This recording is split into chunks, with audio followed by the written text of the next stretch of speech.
everybody, and welcome to Mel The Physio. Today, we're going to talk about the core and why it is important. I'm sure you've heard about the core before. You might have heard it at the gym. You might have heard it from your coach. You might have heard it from friends. Engage your core. Come on, engage your core. Let's go. But what does that actually mean? What does the core mean? And do you know how to do it? So this is what we're going to talk about today, and how important, and I can't stress enough, how important the core is. I teach all of my patients how to engage their core, and I'm going to teach you that today. So the core, if you think about it, everything has a core. The fruit has a core, the earth has a core, and so do we. It's the center point in our body from top and bottom, which really stabilizes, supports our system, our spine. So basically, you need to understand how to engage those. Those are the deep abdominal muscles that almost hug the spine. So it's not like the six-pack or the big back muscles. It's literally these tiny, tiny, tiny muscles that engulf and coat the spine, creating that sense of stability and support. As important as the foundation of a building, in order to support that building, the core is as important in supporting our frame. So we're going to talk about why that is important. The core is really important because without it, we are mechanically unstable. Without engaging your core, you literally can't move. Your coordination is less. Your quality of movement is less. Having a good core means you will improve even in your sport, even in your day-to-day activity. It supports your frame. So in terms of posture and in general activity, having a strong core is a game changer. So in physiotherapy, we talk a lot about the core because evidence shows how important activation of the core is in terms of reducing lower back pain and other injuries around the hip and pelvic region. So after we get patients with lower back pains in rehabilitation, we always make sure that their core is okay, because preventatively it's shown to have so many benefits in terms of not reoccurring, the back pain and other injuries not reoccurring again. And as well as that, this area also protects inner organs. So you do have this really important zone that really needs to be so strong because of all those structures there. Let's have a look at what muscles those are that we have to engage. I've illustrated this to you in a diagram. So this muscle box, we love to call this a muscular box, and this represents the core. So the muscular box is made up of, in the front, the abdominal muscles. At the back, you have the paraspinal and the gluteal muscles, so the back. And the bottom, you have the pelvic floor muscles, and the top is the diaphragm. So this is what we call the outer layer of the muscular box. And within, we have 29 little muscles that stabilize and support the spine. So this whole thing is the core in this area, in this region. So you want to be working all of these muscles in order to activate your core. And this is very crucial, because if we don't have a strong muscular box, or this area is not strengthened, then you tend to it'll affect your posture. You can have overuse injuries. You can compensate when this area is not strong. So this is what I'm going to teach you today, easy ways on how to activate this so that you can then automate it and then really practice automate it and then use it in your day-to-day and always have it engaged, basically. So let's learn how to engage the core. Now, if you remember the muscular box that we were talking about, this is how we're going to do it. So I like to, with my patients, split it into parts so that it's easier. So part 1, part 2, part 3. Part 1 is the frontal area, so the little abdominal muscles you want to be engaging. So how you do that is you pull your belly button slightly towards your spine. So you pull it in slightly towards your spine, but you still have to breathe. So don't hold your breath while doing it. You pull it slightly in, hold it for a couple of seconds and release. So that's part 1. pulling your belly button slightly close to your spine and releasing, So that's part one, still being able to breathe. So don't hold it that you can't breathe at all. That's too much, because these, remember, are little muscles that hug your spine. So they're not the big muscles. They're the tiny ones, very important ones. So pulling in your belly button slightly, hold for a couple of seconds and release. So this is part one that you can practice.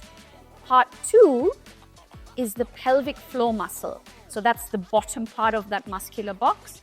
And how we engage this is, you've spent a week eating a lot of kiribat, and you want to put on it out there, but you can't because, it doesn't fit as well.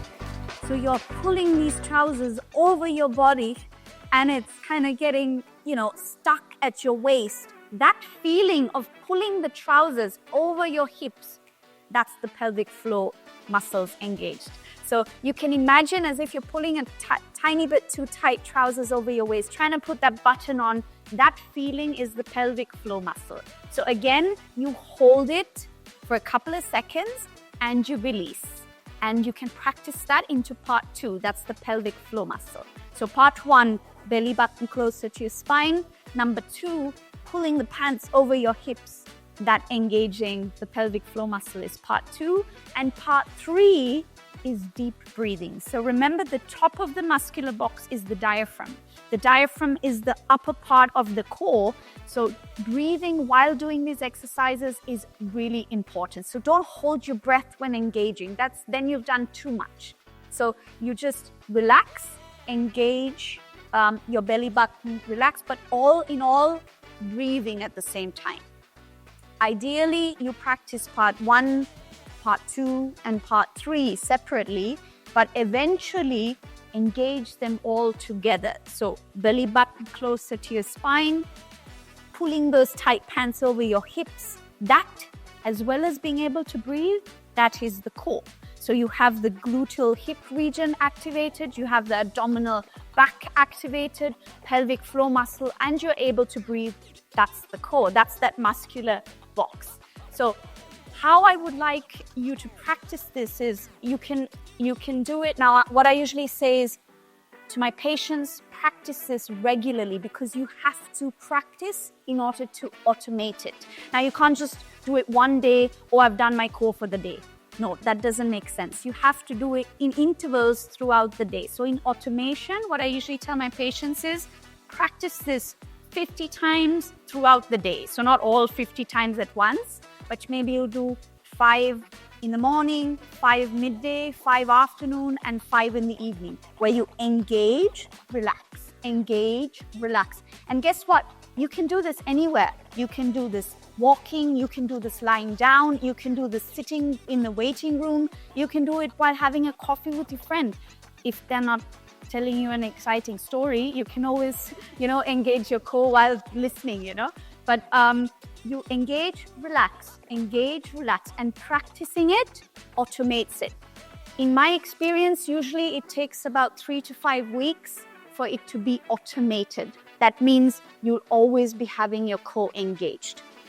And it takes practice, so you have to keep at it, but it is a game changer, because automatically you having a posture which is, before this is not engaged, this is just hanging in your joints. Now you have the core automatically engaged. It changes the way you carry your body. It changes the way you walk, sit, the whole thing, the way you walk.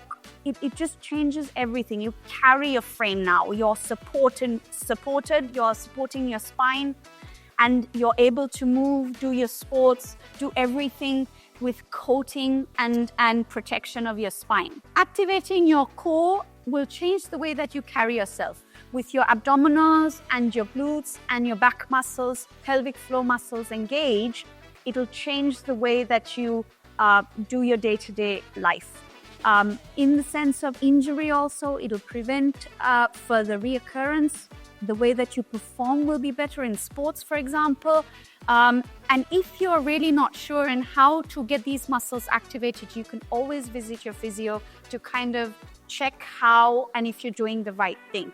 But number 1, 2, and 3 of engaging your core and activating it, practicing, and then automating it will be really key. So even when I was starting off as a student, a physiotherapy student, even when going into practice, I was not really engaging my core properly, but I'm teaching people how to engage the core. Then I had to learn it. So I really practiced for a good month, and this really changed the way that I carried myself and in my practice, the way I'm taking care of my body. So I'm engaging it all the time. Even now as I'm talking to you, I'm engaged. So I know you can do this as well. You just have to practice and create a habit out of it so that you're just going to be always engaged, protecting your body, protecting your spine. I know you can do this. Engage your core, stay activated, you'll be a whole new person. And just remember, keep moving. See you next week. Bye. So keep active. I don't know. Huh? And then, I don't know what's happening. But with your core engaged. Okay, no, I'm gonna do it properly. Well, no, I'm losing. Okay, I do it again.